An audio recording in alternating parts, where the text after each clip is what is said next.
Okay, let's go. Делаешь домашний дистиллят, естественно, конечно же, хочешь получить вот такой вот кристально чистый продукт. Но где-то накосячил при разбавлении спирта своего, либо хапанул немножко хвостов. И получаешь вот такой вот мутнячок. Не переключайтесь, в этом видео я покажу вам, как быстро, буквально за 30 минут, исправить эту всю ситуацию. Причем не перегоняя его и не вымораживая. В общем, без всяких заморочек получить вот такой вот кристально чистый продукт. Поехали! Итак, всем привет! Вы на канале Distillation. И в этом видео, как мы поняли, мы будем убирать аполисценцию. Делал я бурбон. Значит, ну и как всегда хотел, знаете, для аромата немножечко хвостов взять. Но получилось так, что или их немножко больше взял, и при разбавлении получил вот такой вот мутняк. Ну, этот бутыль тоже был мутняком, но этот я уже, скажем так, отфильтровал, исправил. Ну и для видео, чтобы вам показать, оставил вот бутылек, который мы сейчас с вами будем исправлять.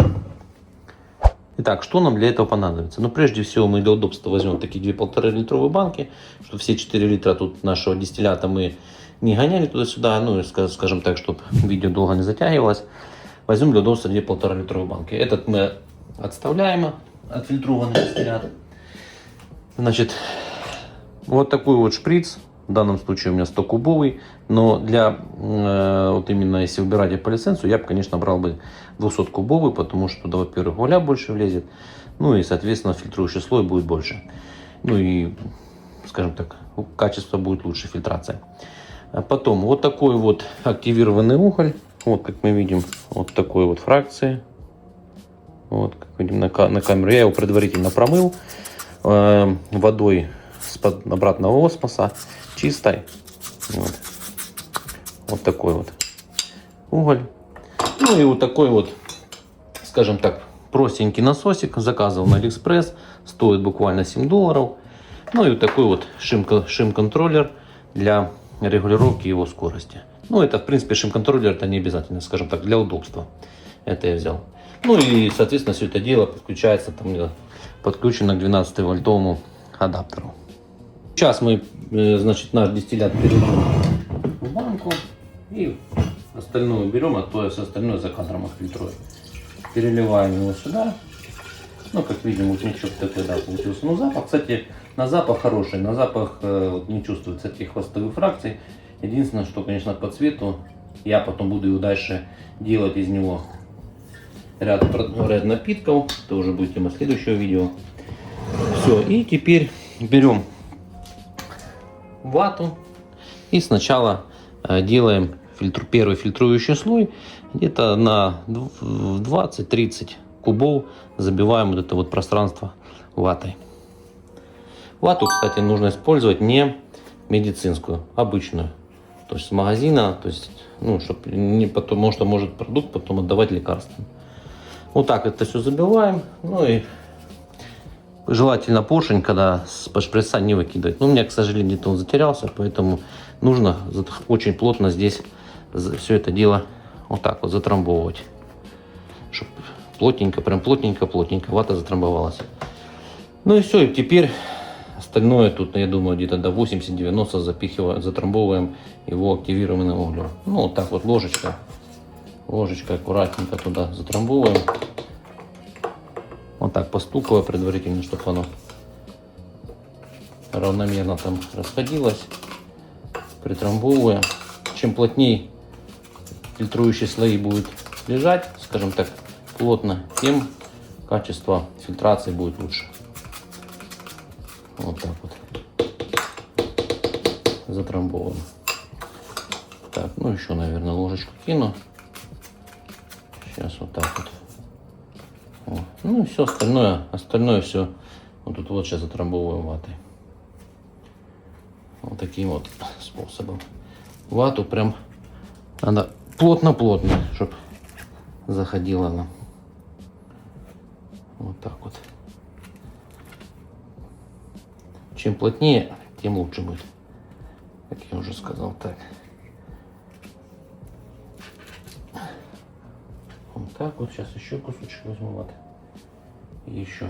Да, и такой, скажем так, лайфхак. Нужно, ну это в принципе и для самогона, и для настоек, чтобы вата самого насоса, ну не с насоса, а с самого шприца немножко, скажем так, выступала. Тогда она будет со дна все забирать, и, ну, то есть полностью тут дно будет насухо выфильтровывать. Ну, вот так вот. Сейчас вот хорошо запихну, чтобы оно не выскакивало. Вот так вот затрамбовываем. Вот так вот. Ну, вот так вот, как мы видим, это все дело я затрамбовал. Все, и сейчас это все подключаем к насосу. Все это можно убирать. Убираем. Так, ну и вот так, как видим, на вход у меня здесь короткая вот шлангочка. Соответственно, сюда подключаем шприц. Подключаем шприц и все одну эту дистиллят со шприцом смутным, а эту сторону пустую банку. Так, подключаем. Ну и сейчас я возьму две вот таких вот стопочки, чтобы потом налью сюда мутный и посмотрим, что при первом разе у нас получится.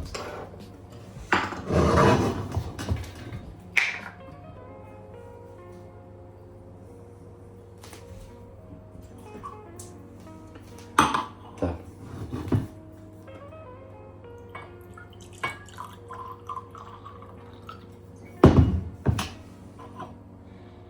Ну, стопки, ну как оно, стопки, конечно, не так, как в банке кажется, но все равно сейчас мы все это дело по факту увидим. Все, начинаем фильтровать первый раз.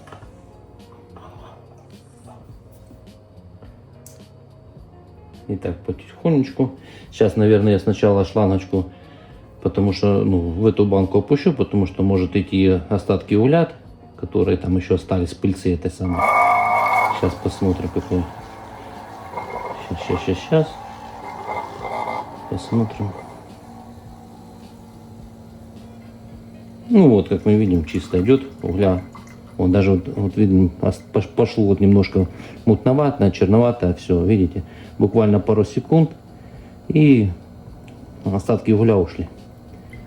То есть все, теперь перекидываем сюда и фильтруем эту банку. И засекаем, кстати, по времени.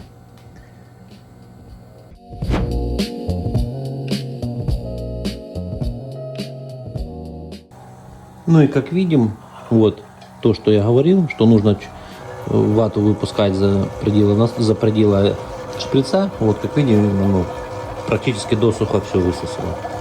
Так, ну и что у нас получилось?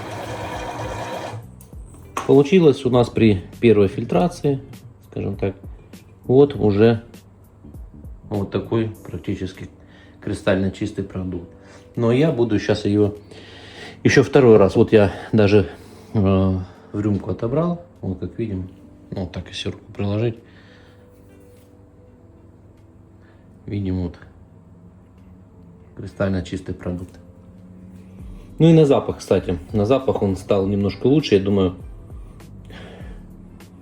тут более фильтрованный, более запах приятнее.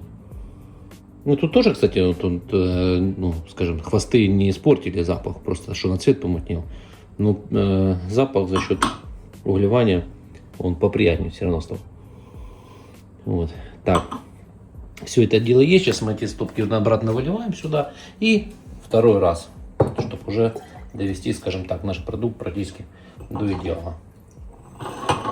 Все, и переставляем теперь обратно. Кстати, на весь процесс фильтрации, на вот эту вот, сколько тут, ну тут 1,5-литровая банка, как мы видим, где-то, наверное, там литра 200, литр 100 уходит где-то приблизительно, ну не приблизительно, а я замерял 15 минут 30 секунд. То есть вот получается вот такая скорость. Так, ну все, поехали второй раз.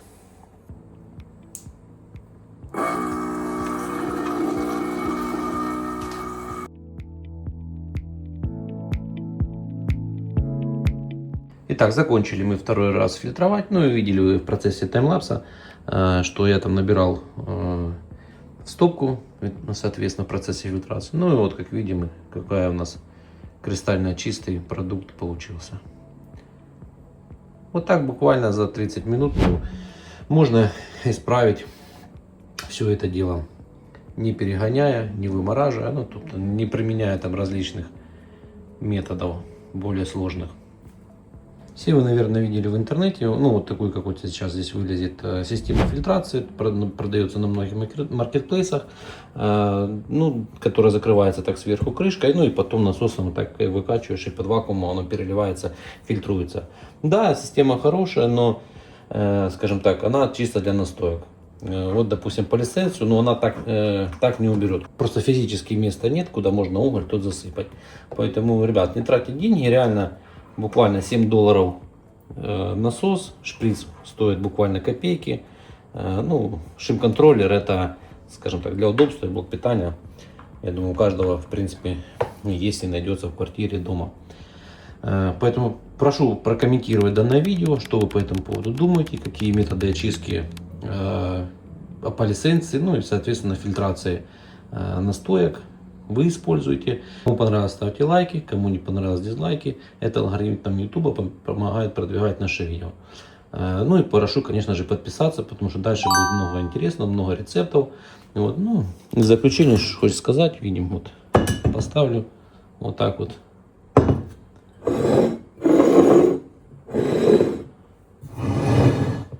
Вот, скажем, вот такой вот результат. Мутнячок и то, что у нас отфильтровалось.